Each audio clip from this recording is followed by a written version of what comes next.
What is the most tiring, the most fatiguing jump rope move? I know my answer. How about you? What do you think? So think of all the jump rope moves that you can do. If you had to do a certain number of repetitions in a row, what would be the most tiring? My answer?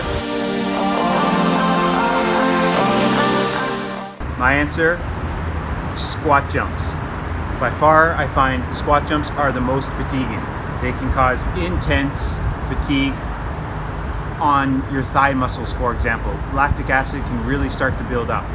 So squat jumps, and I'll demonstrate these for you.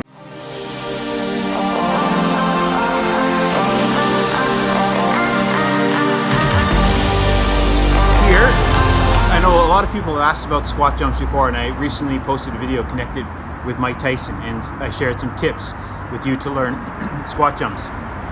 When you're learning how to do squat jumps, what you can do is shorten your rope a little bit. That could help you learn the technique. And then once you become more familiar, more skillful in doing squat jumps, you can go back to your normal jump rope length. So I just shortened it here for display purposes. And a few other things when you're doing squat jumps. I'm going to go into some deep squat jumps here. But when you're learning how to do squat jumps, you don't have to go all the way down into a deep squat. You can go down to about here, parallel. Your thighs are parallel to the ground, and then go back up.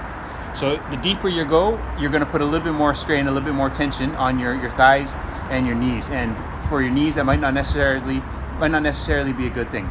The more advanced you get, the more skillful you get, listen to your body, then you can start going a little bit deeper, but it's not necessary. If you watch Mike Tyson, he often goes to about thighs parallel to the ground. Another thing with your back, you don't want to bend too far forward or too far back. That'll throw off your balance. Another thing too, try to stay on the toes and the balls of your feet. If your heels touch the ground a little bit, that's okay, but staying on the toes and balls of your feet around this area will give you some nice spring motion. Another thing with your legs, try to avoid having your knees, when you're going into the squat down below, try to avoid your knees going in like this, because that really can place unnecessary strain on your knees and the IT band here that runs along the outside of your leg. Okay, so here we go, squat jumps. So I'm using, as I just said there, I'm using a little bit, I shortened my rope. Actually, I'll even go back to my normal length. That's just a tip though. If you're trying to learn how to do squat jumps, you can shorten the rope a little bit. It might just make them easier to learn how to do. But here we go. So my normal jump, I'll slow these down a little bit and then I'll pick up the speed down to a squat motion. Trying to keep my legs to the outside. You can even tap your heels together, like so. Some people find that helpful.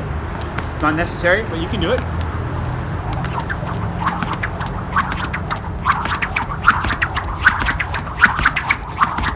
And then you can also do what Tyson does, the double under squat jump. All right, so there I was doing some squat jumps, the basic one rotation squat jump, and I was doing side swings with my right arm over my left.